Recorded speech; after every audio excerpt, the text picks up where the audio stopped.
was only 8 years old, standing alone on the biggest stage in Seville, his voice trembling but his heart full of hope. As he sang the lullaby his mother once whispered to him, something unbelievable happened. Across the city, in a hospital bed, a woman who hadn't opened her eyes in weeks began to stir. What connected them? A forgotten love, a secret father, and a song that would change their lives forever. If you're new to the channel, don't forget to hit that subscribe button, like the video, and tell us where in the world you're watching from. Now let's jump into the story. In the quiet heart of Seville, where music echoed between narrow cobbled streets and orange trees swayed gently in the breeze, an 8-year-old boy sat beside a hospital bed. His name was Leo Navarro, and in that pale hospital room filled with beeping machines and the faint scent of disinfectant, he held tightly to the hand of his sleeping mother. "Mama," he whispered, brushing a tear off his cheek. "Please wake up. I don't know what to do without you." His mother, Rosa Navarro, had been in the hospital for almost 2 weeks. A street violinist, Rosa was well known in the local plazas for her soulful music and warm smile. She had been crossing the street after a performance when a delivery van ran a red light and hit her. Now she lay unconscious, her once lively hands still and her smile long gone. The nurses said she was lucky to be alive, but lucky didn't pay for medicine. Lucky didn't pay for surgery. And Leo knew, even though he was only 8, that lucky didn't stop the bills from piling up. Leo hadn't left her side since the accident. He slept curled up in the chair, ate barely anything, and kept singing the lullabies his mother used to hum to him every night. He hoped deep down that maybe, just maybe, she could still hear him. A soft knock came at the door. It was Miss Inez, their elderly neighbor who ran the little used bookstore on the corner of Calle de los Sueños. She stepped inside with her usual warm smile and a paper bag in her hand. "Leo, sweetheart," she said gently. "You haven't eaten all day. I brought you some empanadas and juice." Leo shook his head without looking away from his mother. "I'm not hungry," he whispered. Ms. Inez sat beside him and placed a hand on his shoulder. "I know you're scared, Niño, but your mama would want you to take care of yourself." Leo's lips trembled. "The doctors say we don't have enough money. They talk about bills and surgeries and how hard things are. What if they stop helping her because of us?" Ms. Inez sighed, her heart aching for the little boy she had watched grow up. She remembered the sound of Rosa's violin through her open windows, the songs Leo used to sing in harmony with his mother, and how Rosa had raised him alone since the day he was born. Then her eyes lit up with an idea. There might be something that could help. Leo blinked, curious for the first time in days. "What is it?" "There's going to be a charity event tomorrow evening at the Auditorio Sol Real. It's a big concert with important people. They're raising money for families like yours, one struggling to pay medical bills." Leo's eyes grew wide. "Could they help Mama?" "They're having open auditions tomorrow morning," Ms. Inez said. "Anyone can perform. If they choose you, you'll sing at the gala. The winners get financial support." Leo's hope dimmed slightly. "But I'm just a kid. I've never been on a stage like that. Everyone else will be better." Ms. Inez leaned closer, her eyes kind. "Leo, your voice is a gift. I've heard you sing with your mama. You don't just sing notes, you sing from the heart. That's what people will remember, and your mama taught you every note with love." Leo looked at his mother, her chest rising slowly with each breath. He remembered how she used to play, her violin at sunset, how the neighbors would pause just to listen, and how they'd both laugh and sing while cooking dinner. That night, he barely slept. He sat by Rosa's bedside, softly humming the lullaby she had written just for him. La vida en ti. It was a song about holding on to someone even when they're far away. "Mama," he whispered into the quiet, "I'm going to sing for you. I'll go to that audition. I'll sing your song. I promise I'll try to help you get better." As the sun began to rise over Seville, painting the sky with soft pinks and gold, Leo got dressed. His shirt was a little too big and his shoes were worn, but he wrapped his mother's favorite scarf around his neck like a shield. He kissed her forehead, careful not to wake her, though he wished with all his heart she would, and slipped out of the room. The city was just waking up. Street vendors opened their stalls, delivery trucks passed by, and birds sang above the rooftops. Leo walked past familiar streets and old memories until he stood at the gates of Auditorio Sol Real, Seville's grandest music hall. Children and teenagers in shiny shoes and elegant clothes lined the steps. Some held violins, others practiced dance moves. Leo looked down at his sneakers and the scarf around his neck. He felt small, invisible. Maybe I don't belong here, he thought. But then he remembered his mother's voice, soft, brave, full of love. He stepped forward, holding her melody in his heart, and walked through the doors. The stage awaited, and so did the world. Inside the grand Auditorio Sol Real, everything felt too big for Leo. The ceiling soared like the sky, covered in golden patterns and glowing lights. The floors gleamed beneath his worn sneakers. Even the air smelled expensive, like polished wood and perfume. Leo stood at the back of the lobby, watching the other performers. Most of them had parents beside them, mothers adjusting collars, fathers whispering last-minute advice. Some wore sparkling outfits, others carried shiny instruments in padded cases. Everyone seemed so prepared, so sure of themselves. Leo held onto his mother's scarf, knotted around his neck. It was the only thing he had that felt strong. "Next, please," called a woman at the registration table. Leo walked forward slowly, his heart pounding in his chest like a drum. The woman looked up and gave him a kind but puzzled smile. "Are you here with someone, sweetheart?" Leo shook his head. "No, ma'am, I'm here alone. My mama's in the hospital." The woman blinked, caught off guard. "Oh, I see. What's your name?" "Leo Navarro." She scribbled it on her clipboard and handed him a number. "You're number 42. Wait in the back row. Someone will call you when it's your turn." Leo nodded and took a seat alone. He watched as performers walked on stage one by one. There were flamenco dancers who stomped with passion, violinists who played fast and loud, and singers who hit every note like professionals. Each time someone finished, the judges, 3 people seated at a long table near the stage, nodded, whispered, and scribbled notes. One judge in particular caught Leo's eye. He was a man in his 40s, dressed in a dark suit with silver hair at his temples and eyes that looked both tired and thoughtful. His nameplate read Julian Santoro, a name Leo didn't recognize, but one that had meant everything to Rosa many years ago.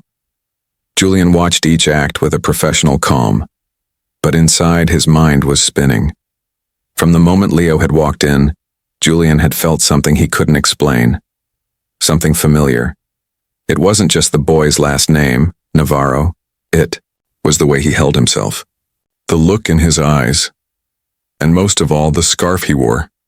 Julian had once given that scarf to a woman he'd loved long ago. Rosa Navarro.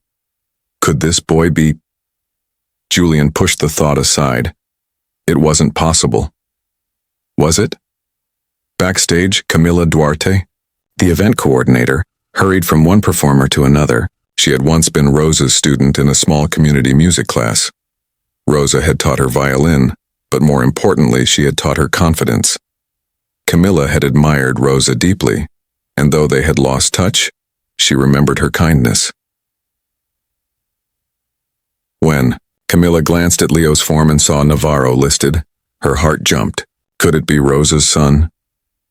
She peeked behind the curtain to find Leo sitting quietly, looking lost. Without a second thought, she walked over to him. "Leo," she said gently, "do you need anything? Some water? A snack?" Leo looked up, surprised by the attention. "No, thank you. I just want to sing." Camila knelt beside him. "What song are you going to perform?" He hesitated, then smiled softly. "It's called La Vida en Ti. My mama wrote it. She used to sing it to me when I was scared." Camilla's heart squeezed. It was Rosa's boy. "You're going to do great," she said, squeezing his shoulder. From behind the curtain, a voice called out, "Number 42, Leo Navarro, please come to the stage. Leo stood, his legs a little shaky, and walked toward the heavy velvet curtain. A stagehand smiled at him and guided him to the spotlight.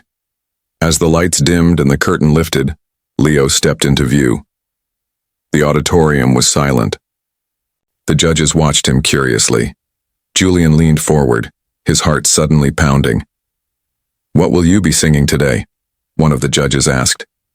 Leo looked at them, his voice clear but quiet. "A song my mama wrote. It's about love.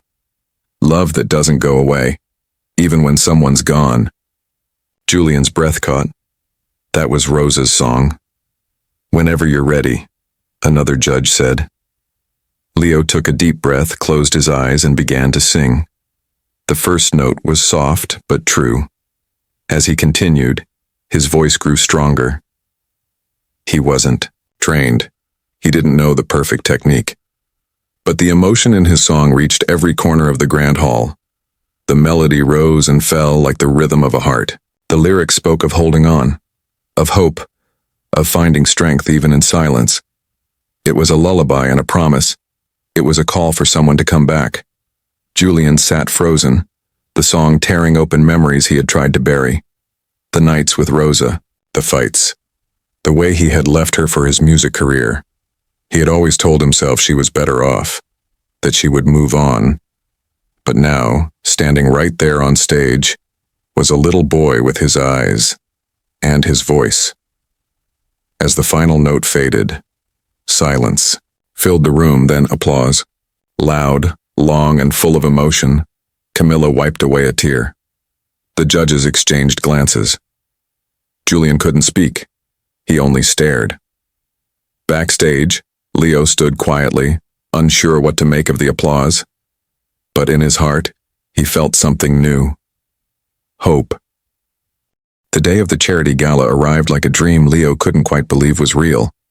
The Auditorio Sol Real, usually quiet and grand, now buzzed with people in gowns and tuxedos.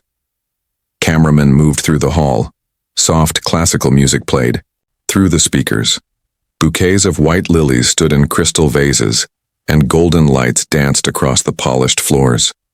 But backstage, things were very different.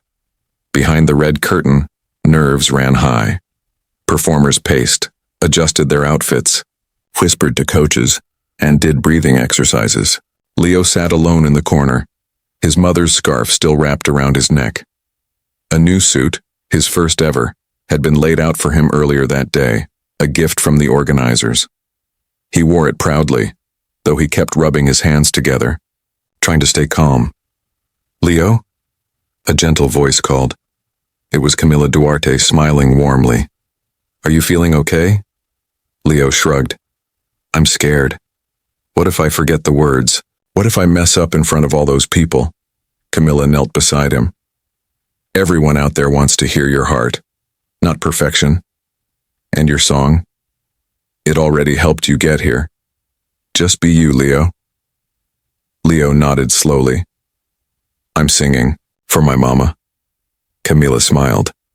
"Then there's no way you can go wrong." Across the hall, in the hospital room, Rosa still lay still, her body resting, her mind silent. But the nurses were excited.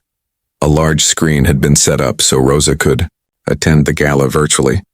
The staff hoped, prayed, that hearing her son's voice live would somehow reach her. Julian Santoro stood near the wings of the stage, half hidden behind the curtain. He had avoided speaking to Leo since the audition, afraid of what he would say, and more afraid of what he wouldn't know how to explain. But last night, Julian had gone to the hospital. He had stood at Rosa's bedside for the first time in over 8 years. He didn't speak much, just whispered her name, held her hand, and cried. Now, as the lights dimmed in the main hall and the MC stepped up to the microphone, Julian knew he couldn't run from the truth any longer. "Ladies and gentlemen," the MC announced, "our next performer is a very special young boy. 8-year-old Leo Navarro will sing a song written by his mother, who is currently in intensive care. Please welcome him with your hearts wide open." A hush fell across the theater. Backstage, Leo took a deep breath and walked slowly to the center of the stage. The lights were so bright he could barely see the audience, but he didn't need to. He only needed to remember one face. He stepped up to the microphone. "This song is for my mama," he said softly. "She wrote it for me. It's called La Vida en Ti. She said it means life in you, because when you love someone, they're never really gone." Somewhere in the audience, Julian closed his eyes and tried not to cry. Leo began to sing. His voice, still small but full of emotion, echoed through the theater. The music seemed to float on the air, wrapping itself around every person listening. It wasn't just a performance. It was a message, a memory, a hope wrapped in a melody. In the hospital, Rosa stirred. It was barely noticeable at first, a small twitch of her finger, the flutter of her eyelids. But the nurse watching the monitor gasped and called for help. "Doctor," she cried. "Her vitals are changing. She's responding." The camera stayed fixed on Rosa's face. As Leo reached the second verse, Rosa's eyes opened. She blinked in confusion. The screen in her room showed her son, dressed in a suit, standing on a grand stage and singing with all his heart. Tears slipped down her cheeks. "Leo," she whispered, "my baby." Back at the theater, Leo was finishing the final verse. The last notes hung in the air like stars. The entire hall was silent for a heartbeat, then erupted into thunderous applause. People stood, clapping and cheering. Some wiped their eyes. Others simply held their hands to their hearts. Backstage, Camilla was crying openly. Julian stood still, staring at the boy on stage. He had made his choice. As Leo walked off stage, Julian stepped forward. "Leo," he said gently. The boy turned, still flushed from the applause. Julian knelt in front of him. "There's something important I need to tell you." Leo tilted his head. "A long time ago," Julian began, "I knew your mother. We were young and I made a mistake. I left her behind, and I never knew she had you." Leo blinked, confused. "You knew my mama?" "I didn't just know her," Julian said, his voice cracking. "I loved her. And I think I'm your father." The words hung in the air like smoke. Leo stepped back, stunned. "But Mama said he left, that he never came back." "I didn't know about you," Julian said quickly. "If I had, I would have come. I promise you." Leo stared at him, searching his face. "Are you really my papa?"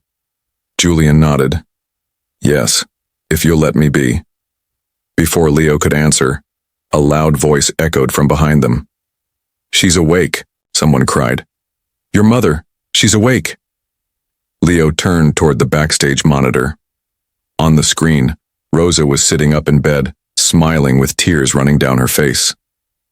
"Mama," Leo shouted, forgetting everything else. Julian watched as the boy ran toward the monitor, pressing his hands to the screen. A miracle had happened, and the story was far from over. The applause from Leo's performance still echoed through the grand walls of the Auditorio Sol Real.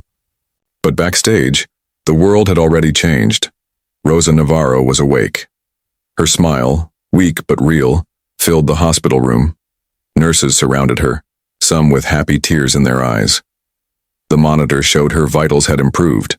The screen across from her bed displayed her son, standing proudly in his small suit, looking directly into the camera and smiling so big it reached his eyes. "Mama," he whispered toward the screen.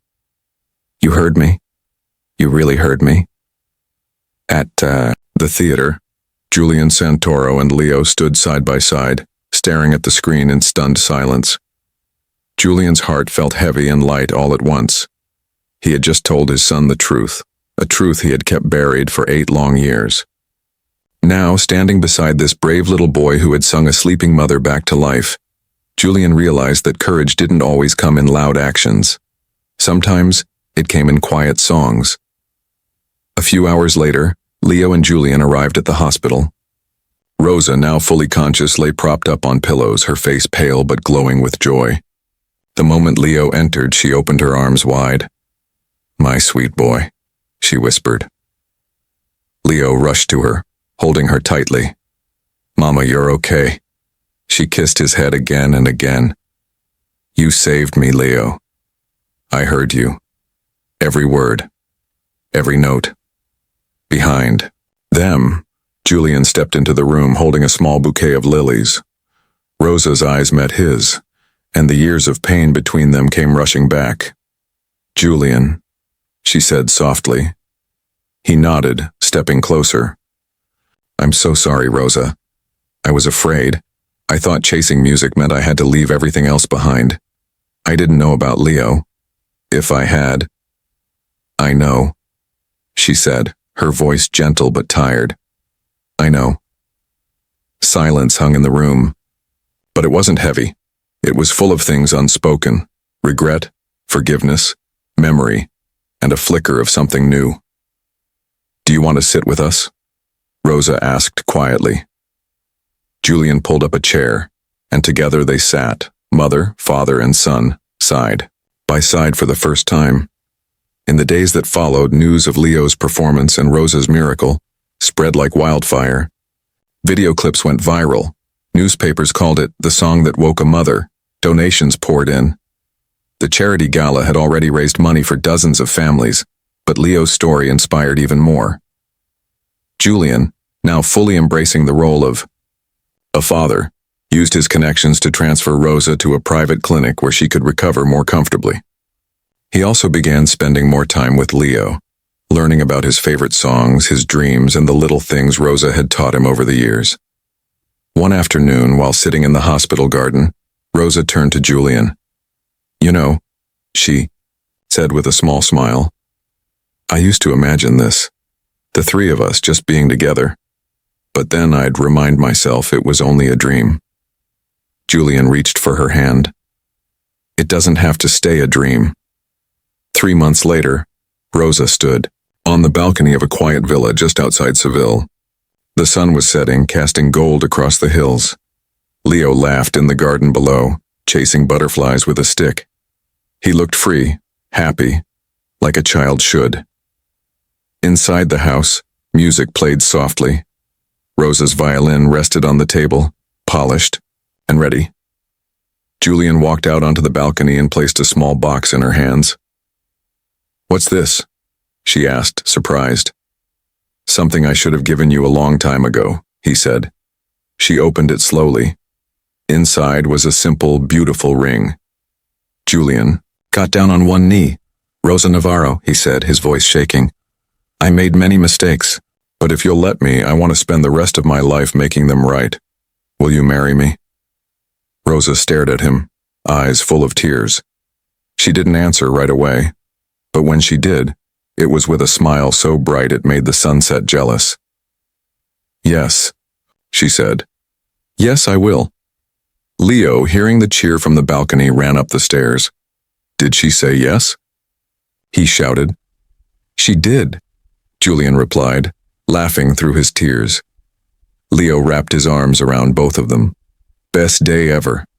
The wedding was small but full of joy.